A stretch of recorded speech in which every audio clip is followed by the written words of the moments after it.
Sebelum kita dengarkan seperti apa curhat dari Pak Lana dan Ibu Raffi, saya punya satu pertanyaan kepada Pak Mario, bicara mengenai apabila kita terdesak untuk melakukan sebuah kesalahan, Pak. Lalu kita diam-diam melakukannya sendiri dengan alasan tidak ada orang yang melihat, tidak ada orang yang tahu dan berani mengambil resikonya sendiri. Bagaimana Pak Mario? Super sekali. Jadi kalau tidak ada yang melihat kita aman ya. Iya toh? Oh nggak ada yang lihat begitu toh? Aman. Dengarkan ini. Saat Anda sangat yakin bahwa tidak ada orang yang melihat Anda, lebih berhati-hatilah karena Anda menjadikan Tuhan sebagai satu-satunya saksi. Mengerikan ya. Itu loh. Kalau kita berpikir betul dan kita beriman, lihat, waktu tidak ada orang itu justru bersih sekali, tidak ada siapapun kecuali Tuhan yang menyaksikan. Jadi waktu kita merasa aman, tidak diketahui orang, justru saat itu kita dengan ikhlas, tahu atau tidak, menjadikan Tuhan sebagai satu-satunya saksi. Bayangkan apa perasaan Tuhan melihat makhluk yang dicintainya ini berlaku buruk, justru hanya karena Tuhan yang menyaksikan. Lihat itu. Itu sebabnya nasihat kuno menyatakan orang bijak itu paling berhati-hati saat sendirian. Kalau dia hati-hati karena ada orang, masih ada kepalsuan. Tapi kalau dia berhati-hati saat sendirian, itu my God, ini loh namanya jiwa yang disapa oleh Tuhan, wahai jiwa yang tentram. So, saat Anda merasa sendiri, sangat berhati-hatilah. Kalau Anda bisa berhati-hati saat sendiri, bisa dibayangkan keindahan pribadi Anda waktu Anda bersama orang lain. Itu. Terima kasih Pak Mario untuk jawabannya. Baik, sekarang kita langsung mendengarkan curhat dari dua orang, dari Pak Lana dan Ibu Raffi. Seperti apa? Kita dengar sama-sama. Ibu Raffi, silakan. Nama saya Raffi, Ya. saya dari Samarinda, saat ini saya bekerja di Tangerang, di salah satu perusahaan penerbangan. Oke. Oke, begini Pak, saya punya 2 orang pria. Punya 2 orang pria. Maksudnya pernah berhubungan dengan 2 orang pria. Yang pertama, Sebentar. Punya istilahnya. Apakah mereka sudah menyerahkan diri? oh enggak Pak, Belum ya, oke. belum. Ada Masih 2 pria, pacaran. terus masalahnya apa? Masalahnya yang pertama ini, orangnya jenius, mengerti dengan saya, apa yang saya suka dia mengerti. Good. Dia mempelajari apa juga yang saya suka, tapi dia banyak omong. Banyak ngomong terus gitu kan. Sampai aduh di kuping tuh rasanya mau tutup lah gitu. Terus apa? Ya kan kalau bicaranya itu baik, Anda akan sabar mendengarkannya. Kalau Anda mengatakan dia ngomong terus berarti tidak bernilai bicaranya. Iya benar. Ya. Ya. Nah, apa yang dibicarakannya? Yang dibicarakan kadang tentang seni, kadang tentang politik, kadang tentang sains. Oh ya? Ya benar. Semua diomongin. Musik semuanya. Musik, bicarakan makanan? Makanan jarang. Ya. Ya, orang jenius jarang makan. Oke. So, apa masalahnya? Kan bukan hanya bicara itu toh, karena ini ada 2 pria. Ya toh? Kalau tidak ada pria yang kedua, apakah Anda akan tetap merencanakan masa depan dengan pembicara publik ini? Enggak juga sih. Enggak ya? Enggak. Tapi dia ada dalam koleksi. Oke, nah sekarang. Iya toh, anak-anak itu begitu mainan sudah jelek, nggak mau buang. Iya. Iya. Ini mainannya banyak ngomong. Nah. Laki-laki yang kedua? Laki-laki yang kedua, barusan ini kemarin saya putusin juga. Dari Yang kedua putus. Barusan? maksudnya break barusan. Stop. Berarti sebelum putus kemarin berjalan 2 laki-laki loh. Siapa bilang laki-laki itu tidak setia? Hah? Enggak begini Pak Mario. Jadi Yang berbagi cinta siapa? Ayo, baru ketahuan ini sekarang. Oh, oke. Jadi yang pertama itu sudah break tapi masih berhubungan baik. Sudah Main break. Uno, sudah break tapi masih mainan Uno sama adik-adik Kalau saya. kita break di sama sini, dia. break itu artinya mau terus lagi. Iya toh, di studio floor director bilang break, itu maksudnya mau terus lagi lah, itu breaknya itu mau terus lagi. Masih teman baik. Apa? Masih berteman baik, Pak. Niat dari berteman baiknya untuk apa? Ya, kalau emang bisa lanjut lagi. Jadi Anda itu berteman baik dengan orang yang ngomongnya membosankan Anda. Kadang-kali sih saya rem gitu loh, kamu tuh jangan banyak Oh, omong. direm. Ngerem orang banyak bicara itu bagaimana, Cak?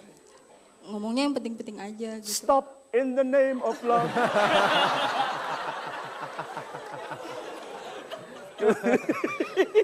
Iki yo opo iki? Nah, putus yang dengan yang kedua kenapa?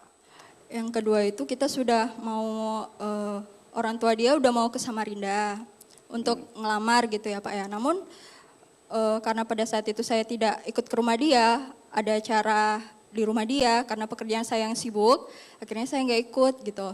Dan ternyata di sana itu mereka membicarakan tentang rencana untuk ke Samarinda, sedangkan yang cowok saya yang kedua itu tidak menceritakan hal itu kepada saya gitu. Jadi pada saat saya Mau tanya, melamar tapi tidak bilang-bilang. iya, mau ngelamar, saya udah yakinkan dia tanggal 6 ya ngelamarnya, tapi kata dia lihat aja nanti gitu loh. Ya saya bingung ini pasti apa enggak gitu loh Pak. Oh, nanti dulu yang kedua ini banyak bicara juga. Dia benar-benar pendiam, ya kebalikan dari yang pertama. Orang pendiam diputusin itu kasihan, Bu. Sebenarnya nggak diputusin sih Pak, cuma karena udah kesel, dia juga nggak ngerti gitu kan. Saya kan kerja juga Pak, jadi dia tuh di saat saya bekerja ngubungin terus, tolonglah ada saatnya gitu loh Pak. Lalu dia bilang, aku tuh cuma butuh perhatian kamu kok gitu. Itu gimana ya? Saya itu nggak ikut pacaran bingung. Oke? Jadi yang kedua ini baik orangnya. Baik tapi tell me gitu loh. Baik tapi tell me. Tapi tell me, ampun. Kebalikan dari yang jenius. Kebalikannya dari yang jenius. Nanti Iya. dulu, lihat ya, setiap kali orang mengatakan baik, tapi itu pasti bermasalah. Loh iya dong? Betul, tapi itu dalam ilmu bicara disebut downer.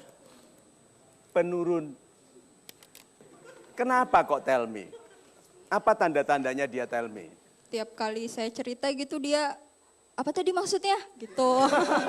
Lalu kalau nggak saya nyerocos gitu. Tadi ngomong apa ya? Itu tentang apa? Kalau nggak nonton ini, saya itu nonton sesuatu gitu kan. Sesuatu itu apa? Film? Nonton acara reality show gitu. Oh, ya. oke. Saya kan suka. Ya. Ya harus jelas, harus jelas. Yang tell me dia.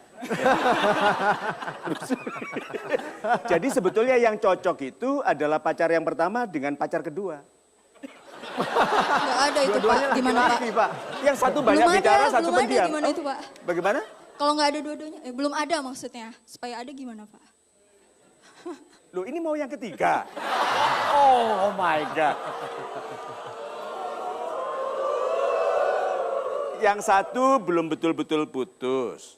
Yang kedua juga belum betul-betul putus karena masih ada rencana tanggal nih. Sudah bertanya kepada saya caranya dapat yang ketiga bagaimana. Ini harus menyadarkan laki-laki, oke? Bahwa tuduhan kepada laki-laki selama ini tidak berdasar. Laki-laki, mana dukunganmu?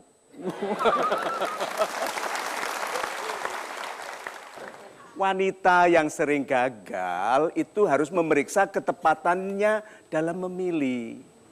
Masalah cinta itu hanya dua, salah pilih orang yang dicintai atau kedua mencintainya dengan cara yang salah. Ini tadi mencintainya sudah betul, yang dipilihnya itu loh. Satu terlalu kenceng gulungannya, udah dibicara, yang satu kendor. Tuh. Jadi yang bermasalah siapa? Yang milih. Lalu tanya yang ketiga, itu dikasih apapun diterima. Anda Pak, sebentar ya Bu ya, kita teruskan dulu. Saya Lana dari Tangerang Selatan. Pengalaman saya itu saya pernah diperkenalkan dengan seorang gadis dengan tujuan untuk dijodohin. Untuk dijodohkan. Iya. Oke. Nah, terus ternyata begitu saya perkenalan dengan keluarganya, ternyata dia itu juga punya kakak perempuan juga. Oke. Lalu? Lalu kan saya ya karena dituju adanya ya saya coba deketin dulu adanya gitu. Nah setelah dideketin adanya, responnya itu bisa dibilang ya datar tanpa rasa gitu loh. Ya ngomong seadanya, cerita seadanya gitu. Tapi tiba-tiba kakaknya itu ngedeketin saya gitu loh. Deketin istilahnya ngajak ngobrol, ngajak jalan gitu. Terus ngajak nonton bareng, saya ajak nonton mau, diajak jalan. Bahkan sekali juga dia mulai ngajak duluan gitu loh. ngajak duluan nonton. Ngajak jalan gitu, ngajak nonton juga pernah. Ngajak duluan gini, ayo terus dia jalan. Itu ngajak duluan. Iya. Oke, kita break dulu sebentar. Kita teruskan sebentar lagi ya. Permasalahan Pak Lana yang mendekati adiknya tapi jalannya sama kakaknya. Ini akan seperti apa akhirnya akan sama-sama kita ketahui. Anda jangan kemana-mana, kami akan segera kembali di Mario Teguh Golden Ways. Adanya ini bisa dibilang tiba-tiba menghilang begitu aja. Dan kakaknya masih ngedeketin saya juga dan masih lancar. Nanti dulu, kakak ini nggak mau. Iya. Adiknya menghilang, gitu terus